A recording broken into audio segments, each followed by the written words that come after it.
और अब मैं एक गीत सुनाना चाहता हूँ। दादा मैं 3 तरह के गीत गाता हूँ, सुर के, असुर के, ससुर के। जब मैंने पहली बार गीत गाया था मंच पे, कसम खाता हूँ मेरे गीत को सुन के, मेरे स्वर को सुन के 18 गधे आत्महत्या करके वहीं मर गए थे। तू इतना अच्छा क्यों गाता है? सच में। अच्छा मेरी पत्नी बोली फालतू बातें करते हो, अच्छे गीत नहीं लिख सकते। तो मैंने गीत लिखा अच्छे वाला, तो मैंने कहा धुन सीखूंगा, मैं सीख लूं। पत्नी बोली कमरा खाली पड़ा, सीख लो। पत्नी के सामने गीत किया शुरू, बोली यहाँ मत रैको। क्यों? हमें तुम्हारा रैकना अच्छा नहीं लग रहा, गीत बोल रहे ऐसे गीत। ओ मैं जो है ये अंगद धारिया के पास गया गांव में, मैंने कहा मेरी पत्नी गीत नहीं सीखने दे रही, धुन सीख लूं। बोला चबूतरा खाली पड़ा गांव में, सीख लो। इनके चबूते पर बैठ के मैंने गीत किया शुरू, सामने वाले पड़ोस की भैंस शुरू। अब मैं चुप, वो भैंसिया बिल्कुल चुप। अब मैं फिर शुरू, भैंस फिर शुरू। ऐसे ही मुझ में और भैंस में आधा घंटा तक आदान प्रदान होता रहा। जोरदार ताली भैंस और समरस के लिए। मुझे गुस्सा आया, मैं भैंस वाले के पास धाया, मैंने कहा भाई साहब तुम्हारी भैंस भी क्या चीज है, हम शुरू तुम्हारी भैंस शुरू, हम चुप तुम्हारी भैंस चुप, आखिर बात क्या है? तो भैंस वाला बोला भाई साहब ये जो भैंस है ना तुम्हें अपना पड्डा समझ रही है। बाबा जोरदार ताली पड्डा के लिए। मैंने कहा वो ये मेरे को पड्डा नहीं समझ रही। लो तो क्या समझ रही है? मैंने कहा तेरी भैंस संगीत दे रही है, मैं गा रहा हूँ संगीत दे रही है। बाबा बोला क्या क्या मतलब? मैंने कहा लक्ष्मीकांत प्यारे लाल है। जाओ। कैसे? मैंने कहा देख संगीत दिलवाऊं तेरी भैंस से। बोले दिलवाओ। तो भैंस के सामने मेरे गीत गाया, हैरी जहां की प्रीत सदा, मैं गीत वहां के गाता हूँ, भारत का रहने वाला हूँ, भारत की बात सुनाता हूँ। भैंस बोली बाबा बाबा। मैंने देख लिया संगीत दे रही है कि नहीं। बोले हाँ संगीत तो ऐसा ही है गीत को। अब वो पट्टा मेरी तरफ देखे, पट्टा मेरी तरफ देखे, मैंने कहा ओ जेव संगीत देखो। बोले दिलवाओ उसको भी। तो मैंने उस बच्चे के पट्टे के सामने गीत गाया, ये देश है वीर जवानों का, अलबेलों का, मस्तानों का, इस देश का यारों क्या कहना, इस देश का यारों क्या कहना। तो पड्डा बोला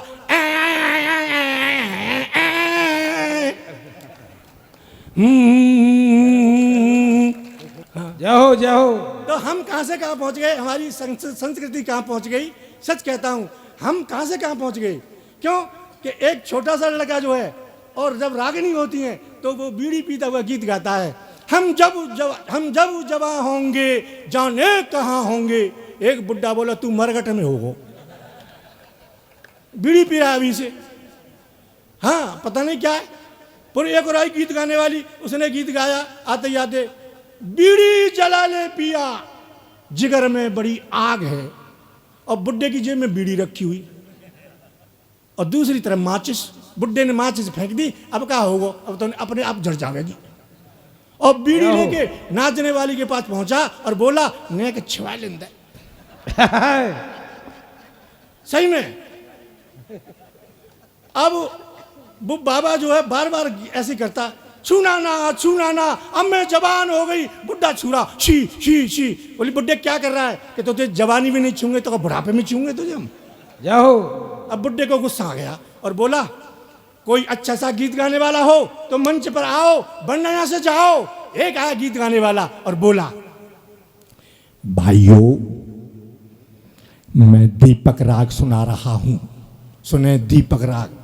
और आप तो मथुरा में गोवर्धन और यहाँ के रहने वाले हैं, जो राग और भजन सुनाते हैं। आपने देखा होगा दादा, जो राग भजन सुनाते हैं वो पहले अपने तबले को सही करते हैं, घंटे भर में तबला उठाएंगे। उसने तबला उठाया, टिल टिल। बाबा जोरदार ताली भाई तबले के लिए।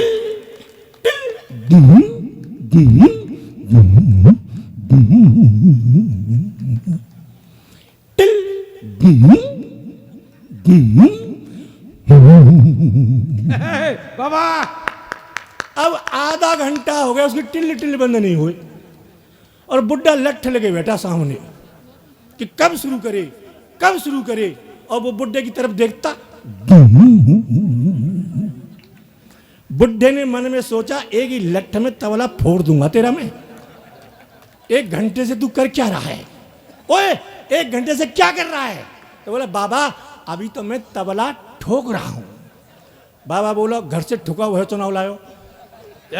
तू घर से ठुका हुआ क्यों नहीं लाया था? अब तू जल्दी राग सुना। और सामने राग नहीं जानते क्या होता है, सुने हैं दीपक राग। अमुआ की डाली पे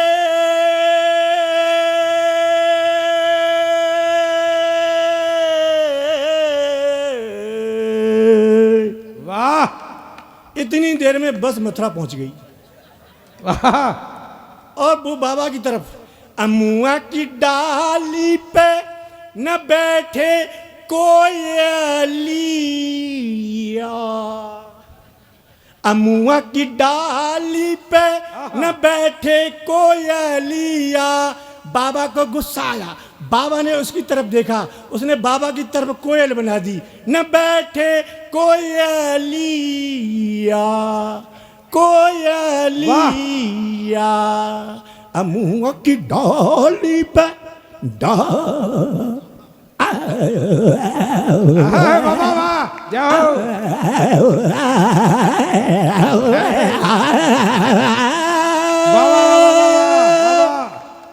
बुड्ढा लट लेके खड़ा हुआ, लट तेरी ऐसी की तैसी, पूरी रात हराम कर देते हमारी आज। अमुआ की डाल पर नहीं बैठ रही तो पीपर की डाल पर बैठा दे। जोरदार जल्दी ताली भाई बता। बाबा। बाबा बाबा। तो मैं बता रहा हूं हमारी संस्कृति कहां गई। अच्छा दादा मैं बताऊं, मैं जाट हूं, जाट। हाथरस में रहता हूं, मुरसान में, राजा महेंद्र प्रताप के किले में से। आप विश्वास करो, जाट क्या होते हैं? जैसे यूक्रेन डरता है नाटो से, जैसे यूक्रेन डरता है नाटो से, ऐसे ही रूस डरता है जाटों से। ये क्या करेगा रूस हमारा? क्या करेगा अमेरिका हमारा?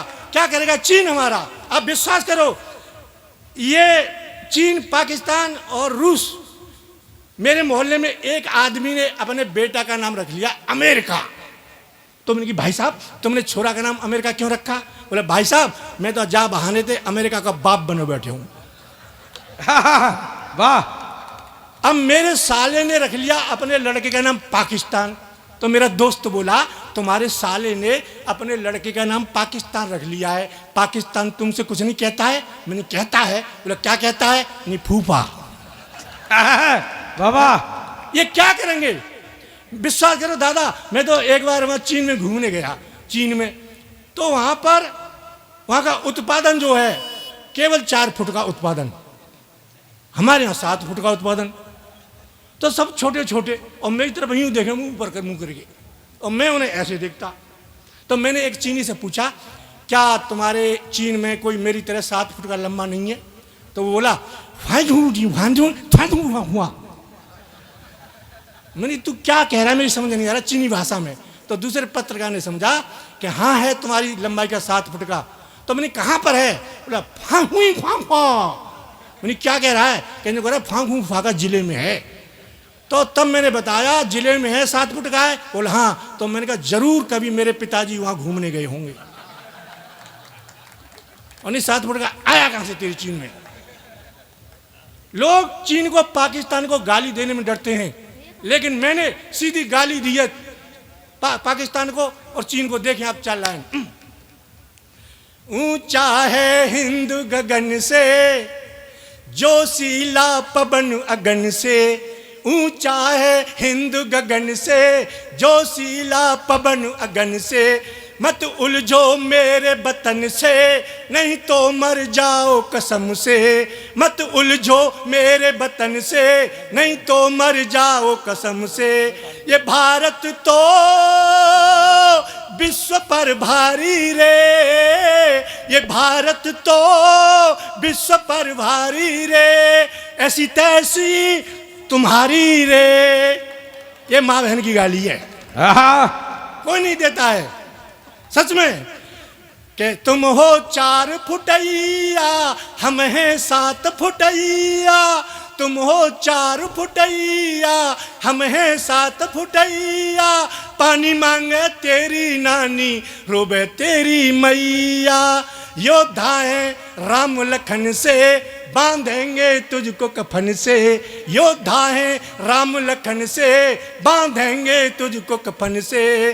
मत उलझो मेरे वतन से, नहीं तो मर जाओ कसम से। ये भारत तो विश्व पर ये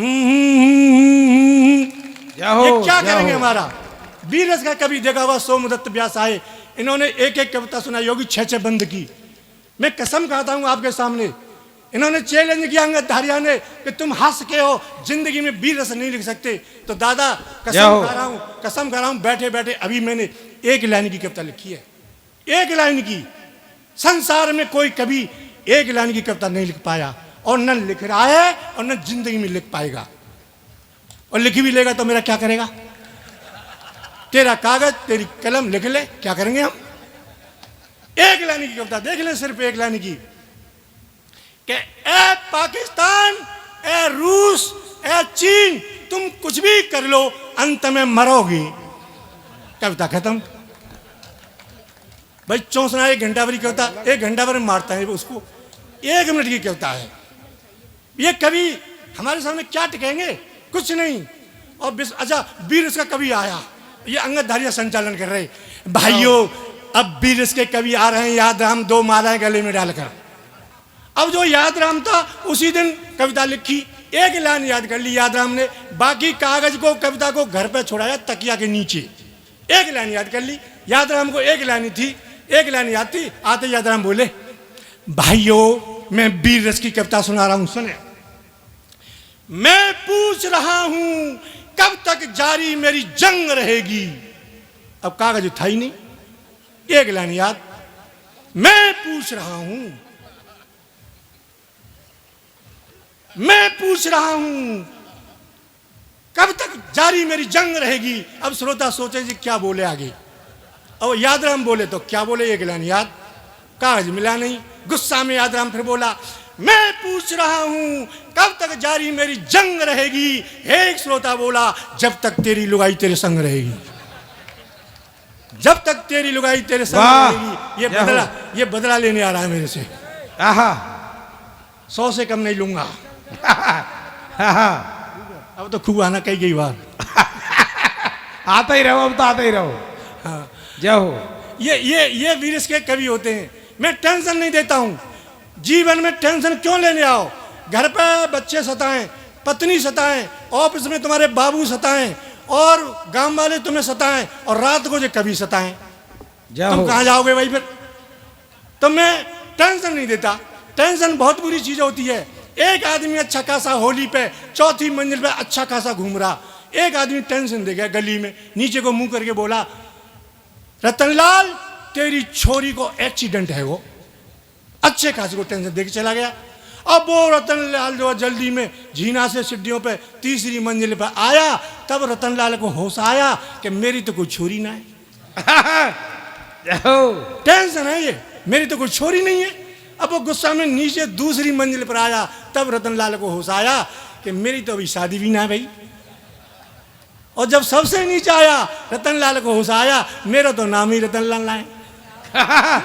बाबा ये टेंशन है बिना बात की। जय हो। टेंशन को दूर रखो, वास्तव में हंसो मुस्कुराओ।